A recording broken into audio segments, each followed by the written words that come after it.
This episode is brought to you by Nespresso. Introducing Virtuo Up, the latest in a long line of innovation from Nespresso. It's innovation you can touch, sense, and taste in every single cup. With a 3-second start, easy open lever, and dedicated brew over ice button, it's even easier to enjoy your coffee your way. Sip for yourself. Shop Virtuo Up exclusively at Nespresso.com. This episode is brought to you by Redfin. You're listening to a podcast, which means you're probably multitasking. Maybe even scrolling home listings on Redfin, saving homes without expecting to get them. But Redfin isn't just built for endless browsing. It's built to help you find and own a home. With agents who close twice as many deals, when you find the one, you've got a real shot at getting it. Get started at redfin.com. Own the dream. Your planet is now marked for death. Marvel Studios' The Fantastic Four First Steps is now streaming on Disney+. We will protect you. As a family. Light him up, Johnny! Marvel's first family is certified fresh on Rotten Tomatoes. That is fantastic. And critics say it's one of the best superhero movies of all time. Oh! Marvel Studios' The Fantastic Four First Steps, now streaming on Disney+. Rated PG-13. What time is it, Ben? It's clobber time!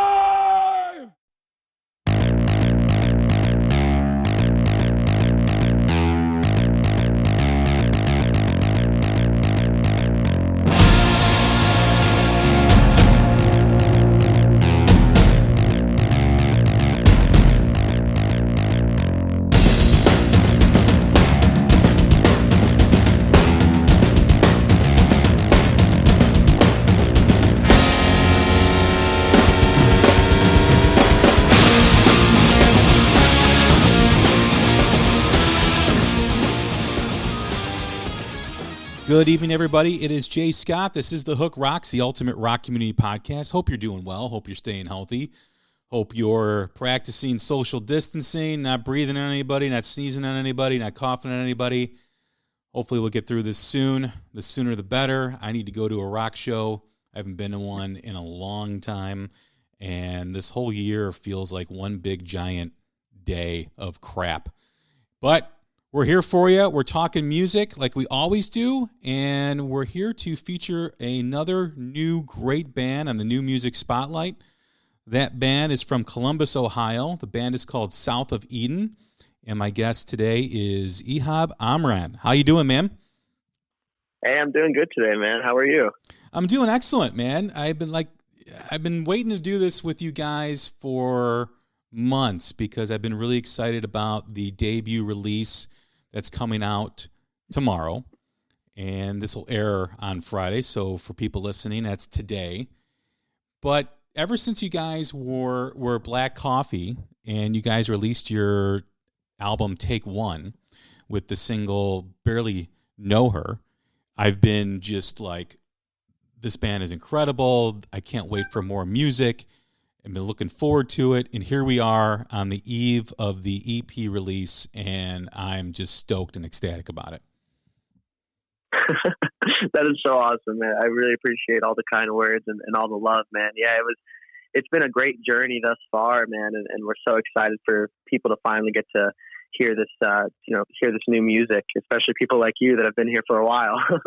Well, the cool thing is also my 15-year-old son and all his friends are like totally into you guys, so into you guys that they like stopped their like social media interaction for the debut release of Dancing with Fire, and they were like, "Oh, we all of us are like online waiting for the song to drop." And what's really cool about that is that, you know, I used to experience that when I was younger. You know, like we would know when the album was coming out, we would stand in line, we would anticipate it. You know, obviously there's no standing in line today, but to see him and his group of friends be really into this and be really excited about it and then come flying out of his bedroom, "Did you hear the song yet? Did you hear the song yet? It's so awesome. It's so awesome." I think that's really cool because rock and roll needs to connect to that younger generation, and a band like yourself, at least in my experience, is doing it. Yeah, man, it's crazy to hear, that kids are into us. And like, we always knew that we'd appeal to, our age group and, like the 30s to 40s and hopefully even, everyone above that. But we've seen, when there were shows, at least, we've seen some 16-year-olds when it's like an all ages show or whatever that'll come in, and 15, 14-year-olds that'll like, oh my God, you guys are great. And to us, we were those 14 and 15-year-olds going to see literally anybody that could play an instrument and be like, holy crap, you guys are gods. You know what I mean? We grew up here in Columbus, so like Rock on the Range and all that kind of stuff. I mean, that's how we were raised, more or less. So it's really, really inspiring and really cool to hear that the younger generations is getting back into rock and roll, Yeah, because it's much needed. It's an adrenaline shot that rock and roll needs right now. There's a lot of great new music. There's a lot of great new bands that are coming out. The classic rock fan, will always be the classic rock fan, and they won't like anything released after 1992, and that's on them. But the younger generation, I think, is craving rock and roll. It's craving the rock stars. And when I talk to my son and his friends, and they start talking about The Dirt and Motley Crue, which is like the Fast Times at Ridgemont High of their generation, they're all into it. Yeah. They're totally into it. And, I mean, when you look at, there was an article, I mentioned this a couple times. In fact, the last episode I just did of the podcast, I talked about it. Forbes magazine did a article about Motley Crue and the demographic that they had prior to The Dirt, which was like over 30 years old, which was buying their merchandise, their music, and all that stuff. After The Dirt, the majority demographic that's buying their music is 18 to 25, which is really cool because a band that's been around like that for a long time can open that door to that young kid, so that young bands like yourself and others that are out there can then start connecting with it. And I think we're, obviously 2020 has been an absolute shit show with the pandemic and everything that's happened, and it's just been a complete mess, and it's kind of stalled the momentum that I believe was happening and occurring in rock and roll. It's kind of paused that, and hopefully that comes back once people are allowed to go out and go see rock and roll again, and bands are touring again, and clubs are reopening again. Hopefully that all comes back and we're able to do it. Man, the thing is like when that movie came out, I remember my younger, I'm the oldest of four. I'm 23. All my younger siblings are like, between like 14 and 18. And I remember when that movie came out, they all watched it and they like called me and they were like, dude, is this what you do? Like, is that what you guys do out there? And I'm like, no, not really. Like, you see the music playing part, we do a lot of that. Like, there's parties, but not like that. It's crazy what they were doing. It's super, super cool though to give such a fresh perspective. And like you said, I mean, the numbers speak for themselves, and the younger demographic that's come up and listened. And there's also amazing rock bands that are happening right now. Brand new rock bands that are in our age group that are just doing fucking amazing things. So I don't know if I can swear, but doing just absolutely great things. And it's like very refreshing. There's this big wave that has started, and we basically just want to be the tsunami that pushes everything over the edge, and I hope you're right about, this pandemic not killing that momentum that rock and roll was really, I feel like it was really starting to have here in the last like year and a half. But, disco couldn't kill rock. I don't think COVID will kill rock either. Well, you can absolutely fucking swear. That's not a problem. Excellent. And I absolutely agree with you about the new bands that are coming up. And I talk to a lot of new bands, whether it's Joyous Wolf, whether it's Of Limbo, whether it's, Dirty Honey. I love talking with the new bands. I love listening to new music. And, when I checked out what was Black Coffee, now South of Eden, I remember going to a show. I was going to see Blackberry Smoke and Ida Mae with a buddy of mine, and I brought the CD with me, and I popped it in a car. His car still has a CD player. And he's like, what the hell is this? I'm like, it's a band called Black Coffee out of Columbus. I'm like, you don't like it? He's like, no. He's like, this is awesome. He's like, this is a new band? I'm like, yeah, they're incredible. He's like, I didn't know young kids could play that stuff. And I'm like, yeah, man, absolutely. He's like, oh, this is awesome. So like you said, and like I said, there was a lot of momentum. I think with everybody being cooped up and everybody getting a little bit of anger and the kids having a little bit of angst, I think it's a recipe for success for rock and roll. I think, when you look at what the dirt was and how kids are like, wow, this is awesome, and you start to hear parents say, don't listen to that, which I think is needed in rock and roll. Kids are going to start listening because when I was younger, when my parents told me not to listen to something, I made sure I listened to it.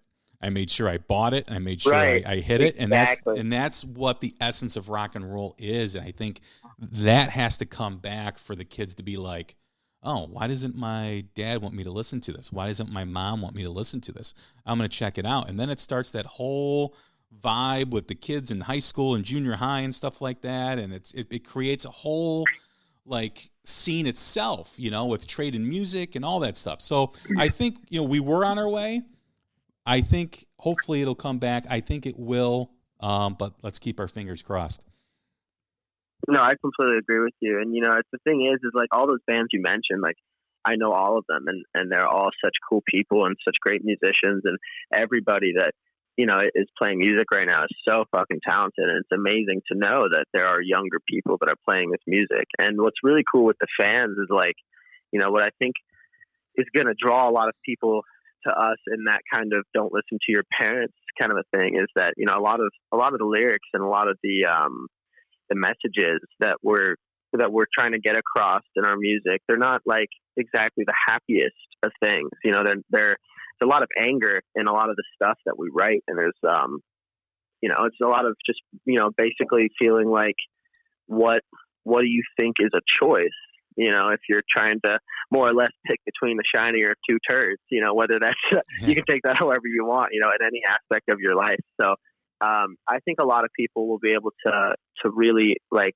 get my perspective from where I come from lyrics. And I hope that we can kind of relate to people and just kind of be like, oh man, that's exactly what I've been trying to say, and yeah, man, I hope that everyone enjoys it and loves it. And I think it's going to be a really, really cool time to finally be able to play shows and play these tunes out again. Well, we got lots to get to, but we got a little bit ahead of ourselves. I normally ask the same first question every time we have a new guest on, and that is the essence of the podcast, which is just like every rock song that has a hook that pulls you in. Every rock fan has a moment, whether it's a song, an album, a band, or performance that hooked them on rock and roll. What was it for you?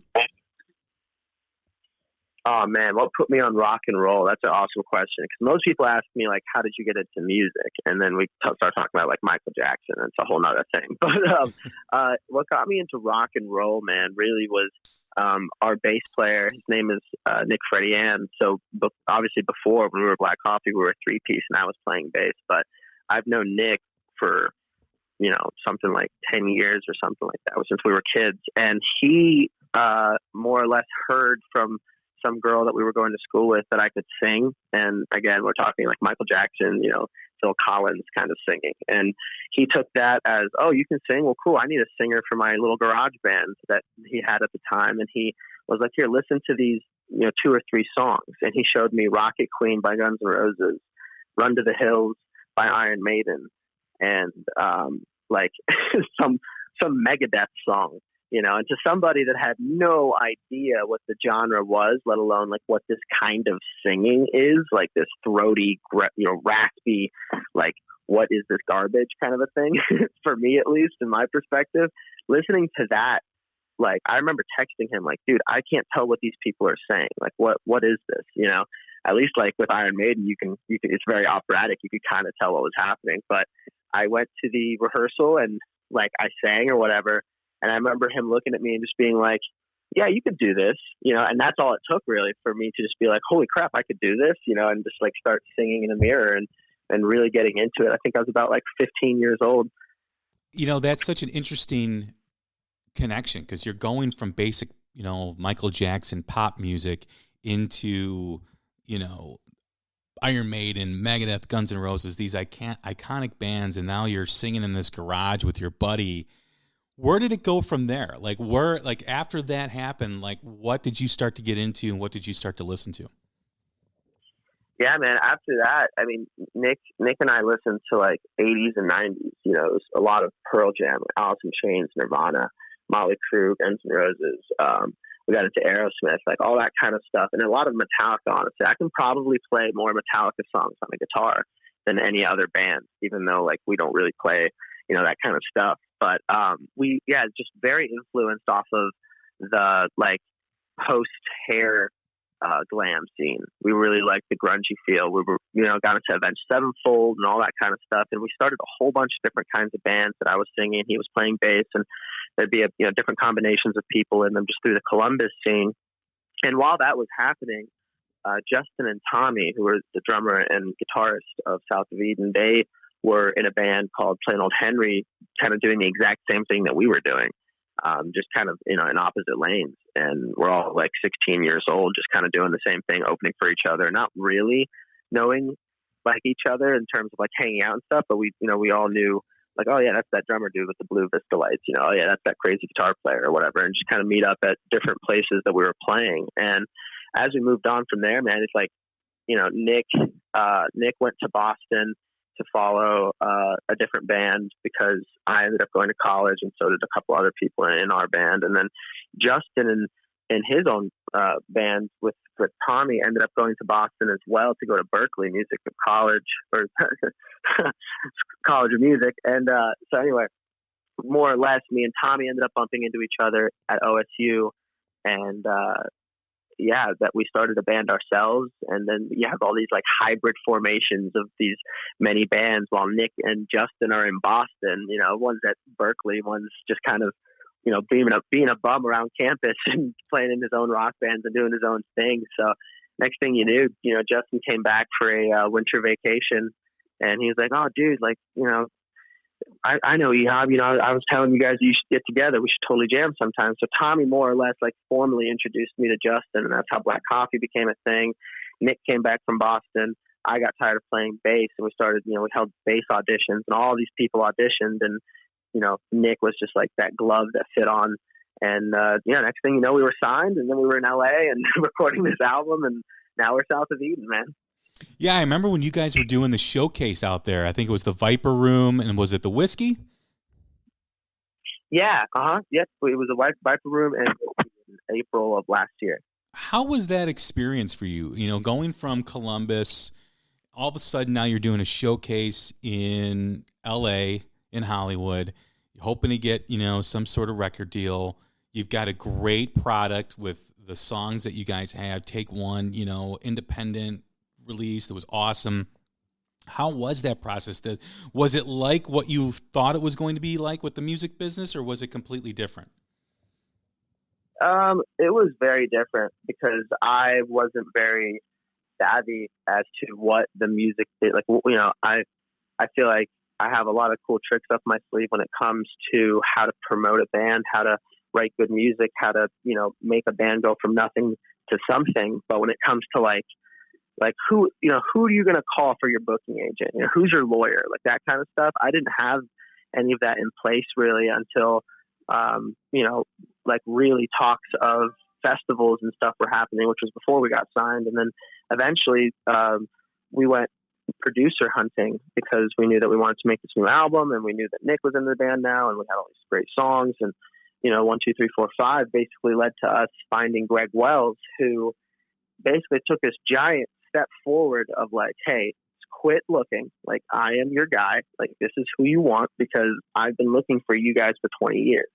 And that statement was like very shocking from somebody that produced Adele and Katy Perry and, like all these amazing musicians and artists that are like, have multiple number one albums and songs, and it's all very pop radio, And so I kept looking, and 21 Pilots is this great band from Columbus that I love, and keep looking like, oh, he did Deftones, like, oh, he did some Elton John stuff, like he's actually worked with a lot of rock artists. He just primarily does pop. So that LA trip was mostly for Greg. It wasn't even the record. The label was getting involved at that point in terms of Lava, because Jason Flom called us and was like, hey, you guys are incredible. Like, Greg Wells is incredible. You guys need to fund this. Like that's what's missing here. And that's what I can do for you outside of, just like take care of you guys, take you under my wing, and really just mentor us on how to be a great rock band. And, next thing you know, we're out in the Whiskey and Viper Room playing, eating dinner with Greg. And then we're out in New York doing a show at, Universal Republic in front of all these, literally, like, to describe this scene for you, you walk in, you go up like 10 stories in this giant elevator, and there's a huge floor of just cubicles everywhere, like just straight cubicles. It's a great vibe. It's a very cool vibe in there, but it's all cubicles. And in the middle of all these cubicles is a stage, and it's like this tiny little stage. And we brought enough stuff to play, like a stadium. So we walked in there with all kinds of equipment. We set up, and literally Flom is just like super happy, just like, oh, fuck yeah, this is awesome. This is exactly what I wanted to see. I hope we get, I hope we get like a noise complaint or whatever. We ended up like sound checking, and every floor at Universal apparently called in like sound check. By the end of our 3-song set for the showcase, the landlord or the super or whatever came up and like was freaking out or whatever, and Flom was just like, yeah, no, it's okay. This is a rock band. This is what we do.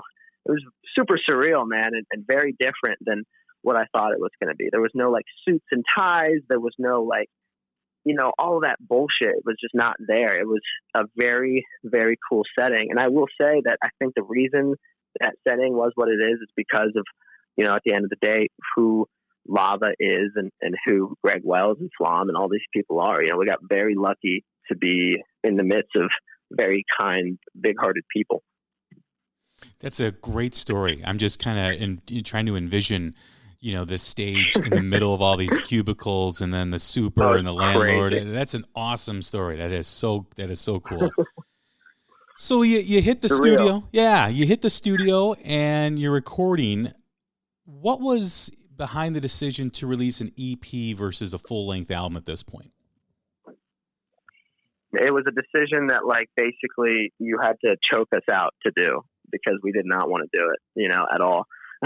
We did not want to release just a few songs because of the fact that we'd recorded, all these amazing tunes, and we really feel like it's a package. And the reason that we did it the way that we did is because of the fact that, it's hard enough to break a rock band with touring and, all being signed to a label and all that kind of stuff. I mean, so many bands have gotten signed to labels, and although it's a huge milestone in our career, we know that it doesn't mean shit if you just stop working and stop grinding. We're a very hardworking band, and we keep that mentality up. So really when we when we decided to do it, it was because, we knew that the fans that we already had from Black Coffee wanted to hear something desperately. And we knew that, although we are a new band south of Eden, there's people waiting, and they've been waiting a long ass time.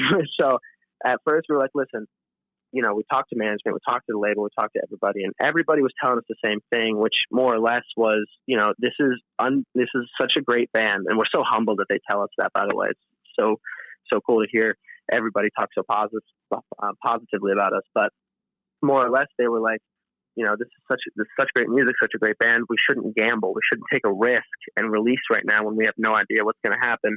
Let's wait till next year. And when they said that, that's kind of what made us all look at each other and be like, all right, what if we just release a single? Let's release one song. Let's release like a B-side, some easy, like, here's just some song that we really like and has a bunch of cool parts to it. And we chose Dancing with Fire because I think it's like track 7 or whatever on the whole album. And it was like, cool, like, here's a little B-side kind of tune. Let's just put it out. Let's see what happens. And, in like the first week, we got like 100,000 views, and, it's like over 50,000 Spotify plays in like 2 weeks or whatever, and all this awesome stuff. And I'm like, holy crap, like, okay, this is really cool. So we, constantly having meetings with the label and management and everyone trying to discuss, what should we do? And very spur of the moment, like we at South of Eden like to do, we just decided, you know what, let's give them more. Let's give them these 4 songs. And these 4 songs, more or less, are going to represent, what we feel lyrically, musically, and just vibe-wise, what we feel represents a lot of the different flavors of South of Eden. And that really is what made us happy to do it, was because it's for the fans and because it's for people that just want some good rock and roll music, and that we know everyone's cooped up at home just sitting there. And I think there's tunes on this EP that really, really, really represent the times that we're in.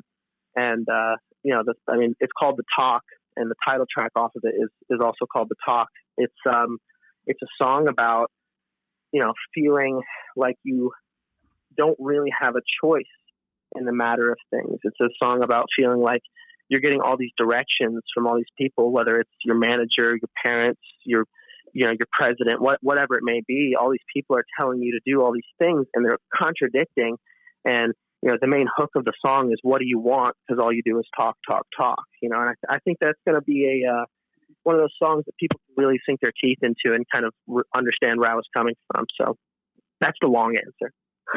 No, it's perfect. I was interested to know that, and I felt it had something to do, with the current times right now, because I know you guys were in the studio a long time, and I felt like a new album, a full length album was coming, but it's hard for a band because there's been so many albums that were anticipated to be released this year that have been pushed back. And it's frustrating for a rock fan because I feel, there's nothing better than to be sitting at home listening to new music while everybody's, trying to figure out what to do next. But I also understand, with the band and management that, when you release something, you got to get out and you got to play it, you got to tour it, you got to get it in front of people, and you got to build that audience. And unfortunately, no one's able to do that right now. So it's like, what do you do? Like, how do you find that medium, that balance to try to get your music out, give people a little bit of a taste, but not so much where now people want to see you. So because people's attention span is very short these days. I'm sure you know that. What is big on Friday, what's released on Friday is basically by the next week is people are on to something else. So, how do you gauge that? And I think releasing the EP is probably, is the right move because it gives people the taste. And then when you do release that full length album, there'll be more of an anticipation than there was for this. So I think it was probably the smart thing to do.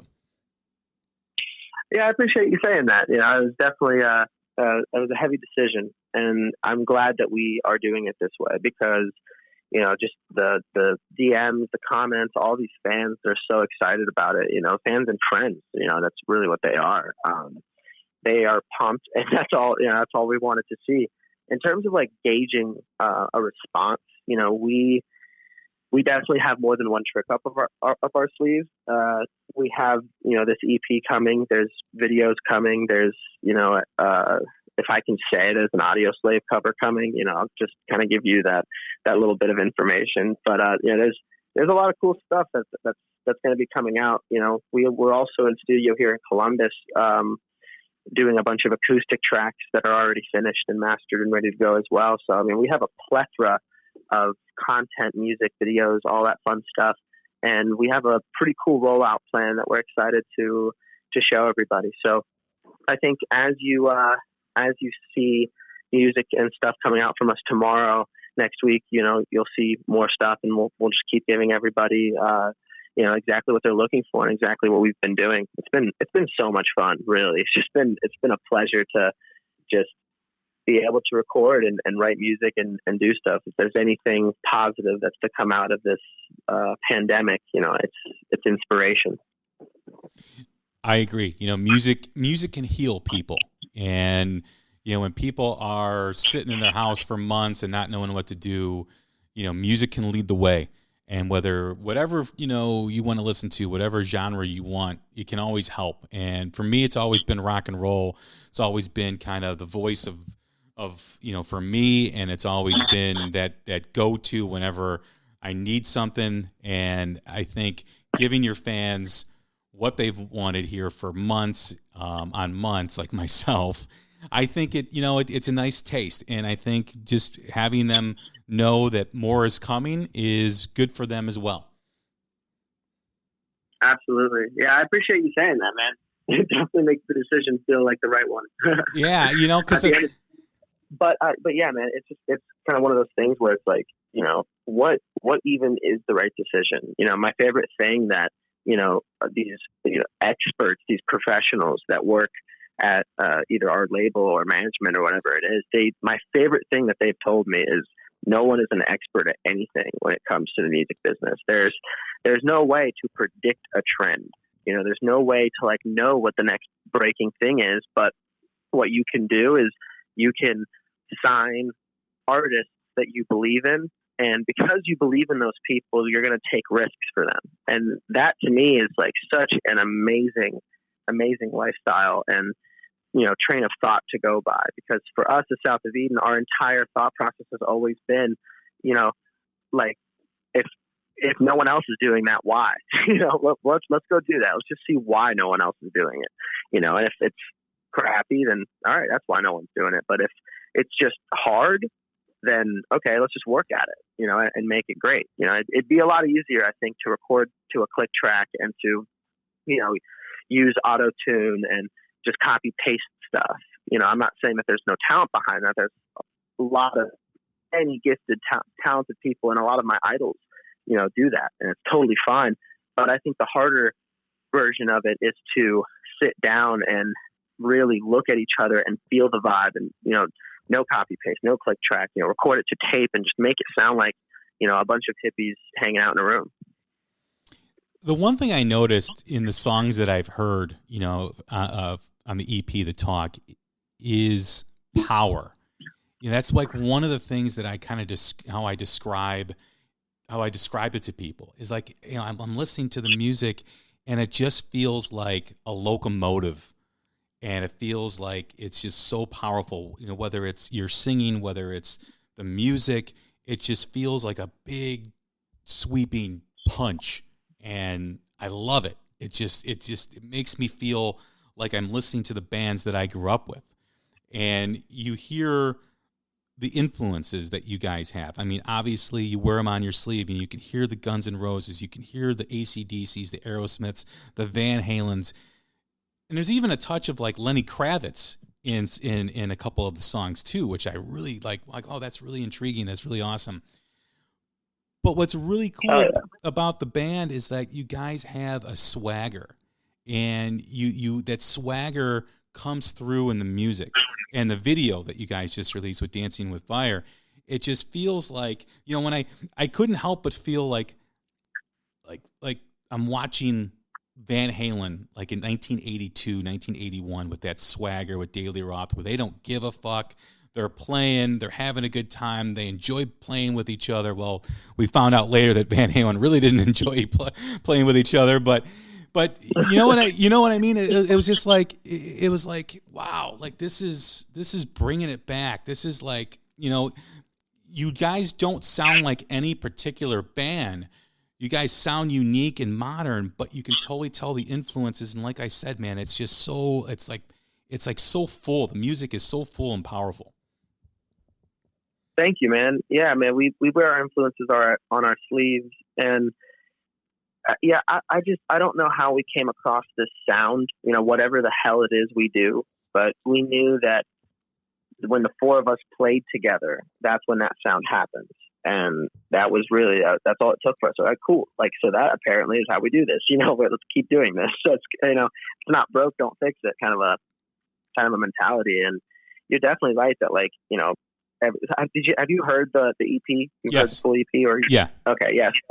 Like there's, that song Solo, it's such such a poppy tune to me, but it's way more Chili Peppers in the verse than it is like anything that would be on pop radio today. You know what I mean? It's very, like, maybe not in the vocals, but in the way that when the song was being written, just that bass line going back and forth, and Justin's guitar riff is so Chili Peppers. And that's where the Kravitz, to me at least, came in. It was like, oh man, I hear like a Prince, Lenny kind of thing happening over it. And that's just kind of the role we took. And the chorus just ended up being this, very washy, flowy, nice chord progression. And the guitar solo, it to me is like the most Slash guitar solo I've ever heard Justin play. It's so cool. It's such a melodic solo. And yeah, man, I don't know. Everybody just does their own thing on these songs and on this record. It's really cool. Yeah, I agree. I mean, when I heard Solo or Morning Brew and the title track, and obviously we knew the single, already, but I just was just like, this is a swagger. This is a band that's got that, we're going to just kick you in the teeth and we're going to just blow you away.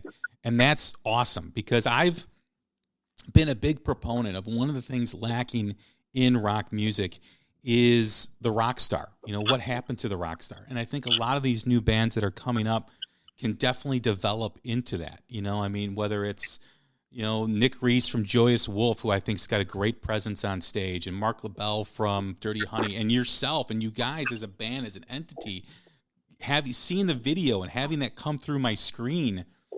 It's so great. It's like, wow. I mean, like, because this is, I think, a huge thing. We mentioned before, you know, what your parents don't want you to listen to, you're going to want to listen to. I remember growing up, every time David Lee Roth came on the television, my mother had me turn it off, you know, and I remember having to smuggle in Ozzy Osbourne records, you know, and hiding these records so my parents wouldn't trash them. And I think, you don't know how jealous I am that when you were young, David Lee Roth was on TV. That just makes me really jealous. That was always an experience. When David Lee Roth, Martha Quinn, who's an old MTV VJ, said no matter what question you asked him, he was always going to answer the way he wanted to answer, and it would never be the answer to your question. And it's so true if you look back at the old interviews. But you know, when I look at the landscape and I look at these new bands and I just see what's coming, I think the need for a rock star is so needed, because it used to be rock stars would, you couldn't take your eyes off of them when they came on stage or when they were in an interview. And I think now, because the world is so polarizing, people are afraid to say something that's going to alienate half their audience, and people are afraid to be controversial. But I think that's okay if you're controversial. I think that's fine if you say something that's on your mind. And obviously, you don't want to say anything stupid to insult people, but don't be afraid to speak, and don't be vanilla. And I think with the new bands that are coming up, I think that's, going to be a huge defining moment for you guys and other bands, that if you can connect with the younger audience, because the younger audience always wants that. And like we said, they always want that like intrigue personality, that interesting personality that comes through and like says, oh, what's this guy got to say? And I think that's so needed right now. Absolutely, man. I think that honestly, man, like I get the whole, don't say anything to offend people kind of a thing. But to me, like, if you're, a motherfucker that thinks like that, then I hope you do say something out loud so that, you're not sitting here putting on some show for everybody. That's unfortunately what I seem to see a lot, and not in any of the bands that we've mentioned. But I do seem to find that, like, okay, there's certain guys out there that think terrible things that would never say that out loud. And don't get me wrong, at the end of the day, everyone's got their skeletons in their closet or whatever. But to me, it's like, if you really had balls and you really feel the way you feel, you would say that kind of stuff out loud, because my entire mentality since I was young is, fuck the government and love the people, fuck authority and love peace and kindness, but peace and kindness, you could one day watch me hug a tree and another day watch me fucking beat the shit out of somebody that was, trying to grope a girl at a show. There's all kinds of assholes out there. And to me, it's like, it's very easy to not offend people when you're not like hateful or spiteful or, a shitty person, more or less. I think the essence of a rock star is being genuine, being true to yourself. Because people can pick up on when you're being fake, when you're not really the person that you're trying to portray. I think there's that, rock fans appreciate when someone is who they are and they're comfortable in their own skin, and, they're not afraid to state their opinion on something. And to your point, rock and roll has always been the middle finger. It's always been, fuck the norm. We're going to go against the grain. And somewhere that was lost, maybe 10, 15 years ago, maybe a little longer than that. It just seemed to go away. And you see other genres of music, namely hip hop, embrace the rock star lifestyle and not be afraid of it. They embrace it and they're doing fine. So I don't know why rock all of a sudden stopped being rock. And I hope the new generation is moving back towards that, because I think that's needed. And I think if they want to connect with the younger generation, that's how rock and roll does it. And that's how they've always done it, right? I completely agree with you. I think you're absolutely right. I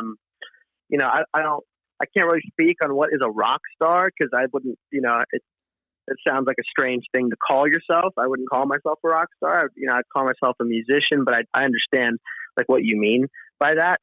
But just the word genuine is, I think, exactly what we're looking for here. And I think you hit that nail right on the head. It's being genuine, and it's just being exactly who you are. And if people like it, then cool. If they don't, then cool. Like, I don't know what the fuck to tell you. Like, that's awesome, man. I am who I am. And if you don't like it, fuck off. He's exactly right. Rock and roll is the middle finger. I really like that. Yeah. And here's the other thing too. Why are rock musicians afraid of pissing off the classic rock fan, and having these boycotts? The classic rock fan is not going to listen to new music. They're not. I mean, some of them will, but the majority won't. The people you want to connect with don't give a fuck. And that's the young kids. They don't care what you are politically. They just want to hear a guy speak his mind and be interesting. So, if we're nervous about people not going to your shows or boycotting, don't worry about those people. Worry about the 14, 15, 16-year-old in high school who doesn't give a shit what you are, what politically you are. They want to hear awesome music, and they want a guy that, like, oh, he's being interviewed, I want to check out what he has to say. That's who you want to grab. Stop worrying about the people that are, over 40. That's not who you want as an audience. They're already listening to the same 5 AC/DC songs and classic rock every day. So, who are they to tell people what to listen to and what not to listen to? That's my opinion on it. I think you're exactly right, man. I think that as soon as these older people, and I don't mean that offensively, I just mean, the people that are from, back in the day, that the people that run this industry, as soon as they start to think that they know more about music than the younger people, I think that's really where you start to lose quality. You start to lose that experimental value. And I think that was lost, back in like 2010, 2012. There wasn't, I'm not saying there weren't great albums that came out then, but I'm pretty sure Nightmare by Avenged Sevenfold came out around then. Hail the King came in. There's a bunch of great albums, but there wasn't this breaking young rock thing happening. I think Rival Sons was still a thing then, but to me, it felt like, oh yeah, it's just these new rock bands. It's just going to be the same as always. And yeah, man, the edge has been lost by people that play rock and roll, and it's been given to or absorbed by these rap artists and pop musicians and all these people that, to me, when I see them, have more swag than some of the people that play rock and roll. You know what I mean? Like, Post Malone is a bad motherfucker. Like, that dude's sick. Like, everything he does. If you don't like his music, it's fine. I personally listen to a lot of pop and rap and all that fun stuff. But when I see Little Uzi Vert, right? And again, a lot of people hate the guy, but when I see him, I'm like, dude, you're wearing like, 90% black leather, wristbands, like all kinds of bracelets, necklaces. You got like fucking, you're wearing your glasses at night, like a fucking, you look like a rock star, straight up. And so to me, it's like, I don't know, these are the people that don't give a fuck anymore. That's why the youth is over there. The youth is there because those are the people that are, whether it's mumble rap or not, those are the people that are saying, fuck the police, fuck the government, fuck all these people that are trying to tell you what to do, I agree 100%. We talked earlier in this conversation about The Dirt and Motley Crue. I read the book, and I was waiting for that movie to be pulled. I'm like, there's no way this movie can be shown if they stay true to the book and they do things, they talk about or they show things that are in the actual, book that was released several years ago. And they did. And who did it connect with? It connected with the young kids, Motley Crue, all the partying and the scene back then and what they were doing. That resonated, that connected with the kids, today. So what does that tell you? It doesn't matter what, obviously, people who are, set in their careers have the money to spend and to go to shows, but you want to grow with the younger generation. You want them to grow up listening to you. You want them, like when I think of Van Halen or the bands I grew up with, I was young, and as I got older, I listened to their music and went to go see shows and whatever. And so I grew up with them. That's what you want. You want that, because once they're a fan of you, they're always going to be a fan of you, in most cases. So I think that's important to realize, that don't, back away from controversy, or don't be afraid to do that stuff. And when I say the rock star, we said genuine, but you also brought up a good phrase too, edge. Having that edge where you don't know what the guy's going to say. You don't know what you're going to get every time he's on the screen. And I think there's some danger in that, and that's where, the younger generation feeds off that. No, absolutely. And I think you're definitely right. Where I'm glad someone else feels this way. Yeah. Getting back to the music, you mentioned some of the lyrics on the EP, being dark, speaking about certain topics. When you write music, what is that process for you? That's a cool question. I think, man, I don't know, man. That process is so weird. I think it's just like one of those, just like, just God blessed each one of us with just being able to think of stuff off the cuff and just kind of do whatever, because, like I write too much music, and, I say that out loud and knock on wood, because, there could be a day where I can't write music, or I have writer's block, or whatever it may be. But, I write so many songs, and it just feels like everything I write just kind of like falls off trees, and whether that's like literal trees or marijuana, like whatever you want to call it, just getting high and hanging out, just an acoustic guitar is really the root of everything. It always starts, Dancing with Fire, even, every song starts on acoustic guitar, and it's just like, oh man, here's the vibe that I'm trying to create.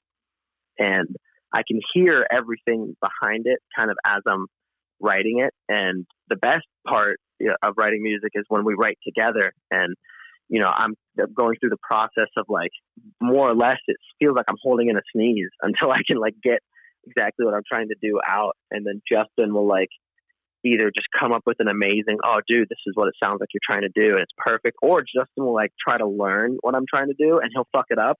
And I'm like, wait, that was cooler. Hold on a second. What the fuck did you just do? And, a lot of riffs and parts will come like that.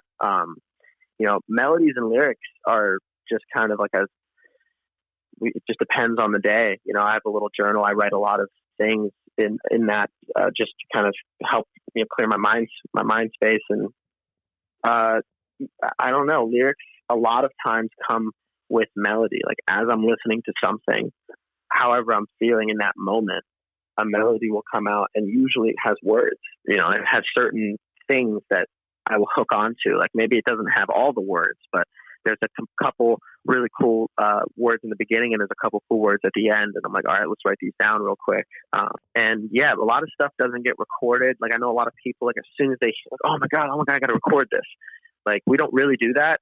We write so often, and we throw away so many songs that aren't memorable, and for that reason, we try not to record too many things unless it's like unbelievable. And the mentality of that is like, if it was good enough, we'll remember it, I guess. If it was fun enough to play, if it meant enough to us, we'll remember to play it. And so, Greg, that drove Greg insane, because Greg wanted to record everything. He's like, no, we can't forget anything, So, when we went out to LA, we ended up like writing 25 songs, of which we recorded 12.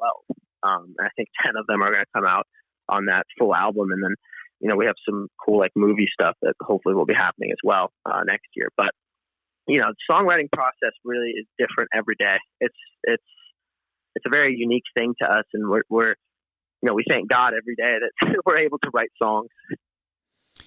How has the creative process been during the lockdown? I mean, when you're doing the same things every day, and you're not living your life how you normally would, I imagine that it could be very monotonous. And does that affect your creativity? It probably did, because there's not, I have to pay bills, so I have to actually, like, work now, rather than, oh cool, I can use the money that we made off, whatever cut I made off this last run that we do to pay my bills, or, here's an advance, or here's whatever it may be that pays for the stuff. Now I'm like, okay, I have to work the full-time job again rather than just pick up some shifts. So that obviously takes away from songwriting and stuff. But again, I wouldn't say that like it has hindered it. It probably slowed it down, but it just kind of made it more like when we first started. We're all working these jobs again, and we're all, we're not together all the time like we usually are, because we don't live together anymore, and we aren't on that bus all the time together anymore. So it's like, we write things and bring them to each other, and it's like, oh, dude, that's really cool. It's very vibey. It's definitely like a different style, I feel like, that we're writing in right now. It's very like, I don't know, it's James Brown-like in a way. It's very funky. It's fun. That's awesome, yeah. When you're writing something personal and you're having to relive that experience, and there's a sense of vulnerability there because you've got to reconnect with something that, may have been happy, may have been uncomfortable, may have been sad, whatever the case is, and you put down lyrics and you relive the moment. What's it like when you perform that song or that song is released? Is it important for you for people to connect with it? Is the importance for you just to get that out of your system? If they don't connect with it, does it bother you? What is that like? It's never bothered me, because that is an awesome question. I would say that the reason that I write lyrics and the reason that I say what I say is because I need to get it out. Just like some people exercise, some people box, some people fold laundry, like whatever it may be. For me, it's writing it down and being able to scream it into a microphone, and my favorite thing, like I guess I haven't had anyone be like, oh, I can't relate to that. My favorite thing though is when people come up and they're like, dude, I totally understand what you meant when you said this, this, and this, and I totally feel like it means like you're basically talking about this. And I look at them like, holy crap, I would have never thought that could be related to that. But that is the feeling that I had. It just wasn't in that scenario. So it's really cool to hear how people interpret the things that that I say. And I never write anything that's like, like fuck domestic violence. Like I don't write that. I'll write something along the lines of I don't want to say the lyric because I want people to honestly hear it in the song, but more or less, one of the songs is I think it's not even on the EP, actually it's on the album. One of the songs is about domestic violence, and it's like you wouldn't know that unless you really read the lyrics and like took away from it what I'm trying to say, because it could be applied to many other things, just like the talk. It's not really a political song, in any way. It could be taken politically because of the fact that people feel that not only are their bosses or whoever the man is in their life is dictating them, but people feel like maybe the government's doing that to them. Maybe people feel like the police are doing that to them, or however you feel about that kind of stuff can be taken in so many different ways. Really, the most satisfying part is to watch people close their eyes and scream at the exact same time that I close my eyes and scream, because I know this part's coming up, and I say it with so much vigor, and they do too, and it's so cool. If you go back to I Barely Know Her, the lyrics, why when I turn my back to you you're mumbling, it's a song about basically like your friends, your loved one, whoever it is, just talking shit about you because of something I went through.